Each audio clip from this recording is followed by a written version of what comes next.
Welcome back to That Philly Sports Girl. I'm your host, Elise Person, and today we are going to be getting into all things Philadelphia sports.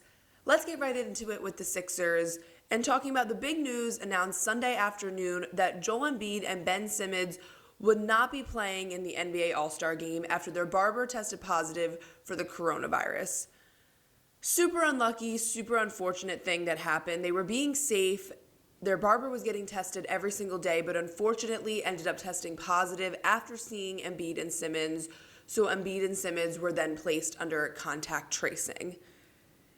As of right now, it's still unclear whether or not the two will be cleared to play this Thursday against the Chicago Bulls. So that's something that we're going to be keeping an eye on.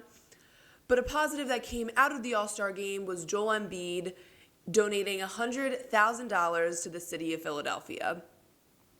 This is something we've seen Joel Embiid do before. For instance, when the COVID-19 shut everything down, Joel Embiid donated his own money to help pay for those working at Wells Fargo Center who weren't making what they were before the COVID-19 hit. So I think that this is just why people in Philadelphia love Joel Embiid. Great player, MVP basketball being played, but also just a great guy at the end of it who really, truly cares about the city of Philadelphia.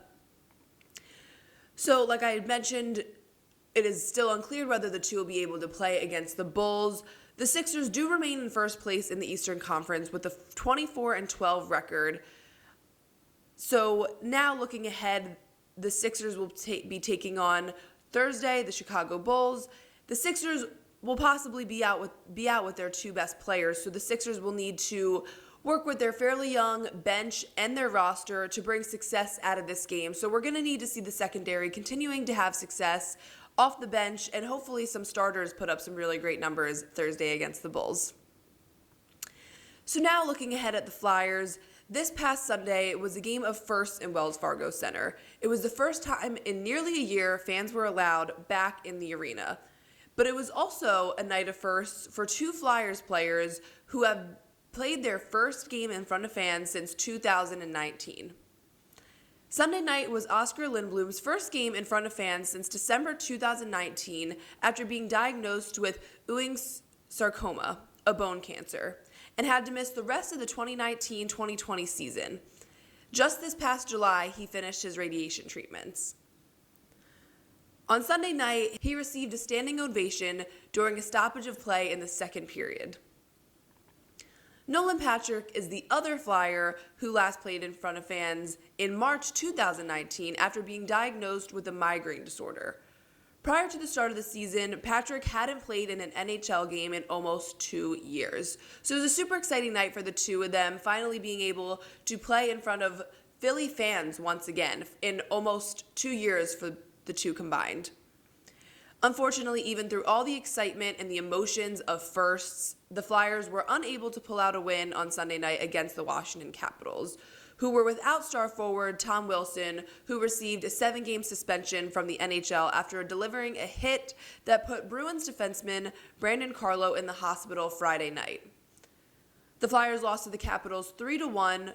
Joel Farabee put the lone goal in for the Flyers, and Carter Hart was pretty solid in the net, finished the night with an 89% save percentage, saving 24 out of 27 shots.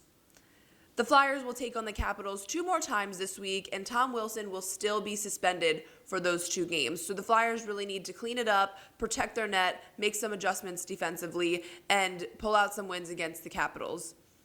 The Flyers currently sit in 4th place in the East Division with a record of 12-7. But before taking on the Capitals again this week, the Flyers will take on the Buffalo Sabres tonight at 7 p.m. Now let's take a look at the Phillies, who are currently soaking up the sun in Florida and getting into spring training games.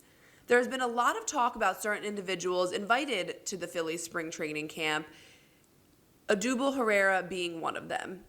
However, even after coming out with a lot to prove, Herrera has been playing some great baseball and definitely looks like he is competing to earn his spot back, that's for sure.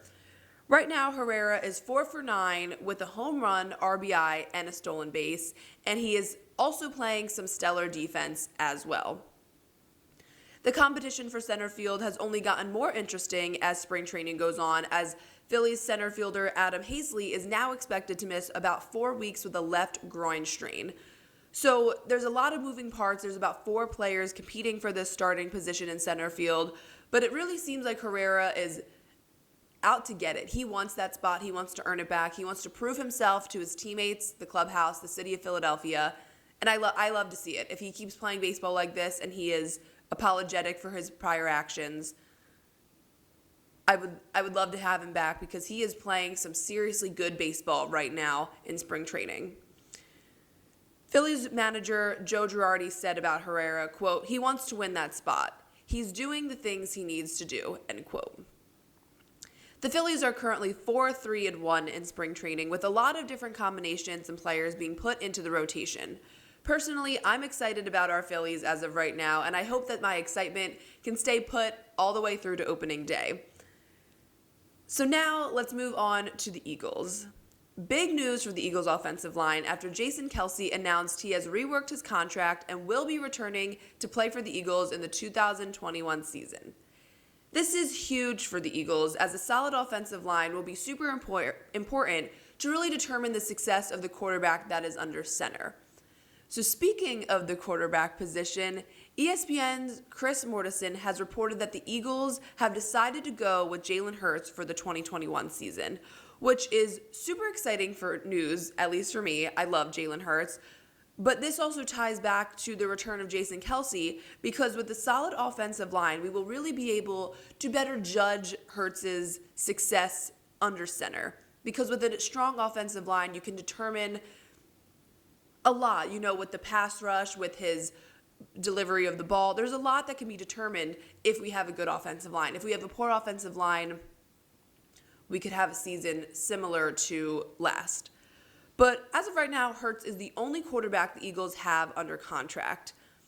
So the big news coming from this report is that we can now focus on drafting offensive weapons that will help Jalen Hurts in the passing game. We can look at guys like LSU's Jamar Chase, Alabama's Devonta Smith, or even Florida tight end Kyle Pitts. Regardless, it's very important that the Eagles do not botch up this draft pick, and hopefully we can find some great offensive weapons and some players that will really elevate the Eagles' offensive game. So that's going to do it for today. Thank you so much for tuning in. I'm that Philly Sports Girl, and we'll see you soon.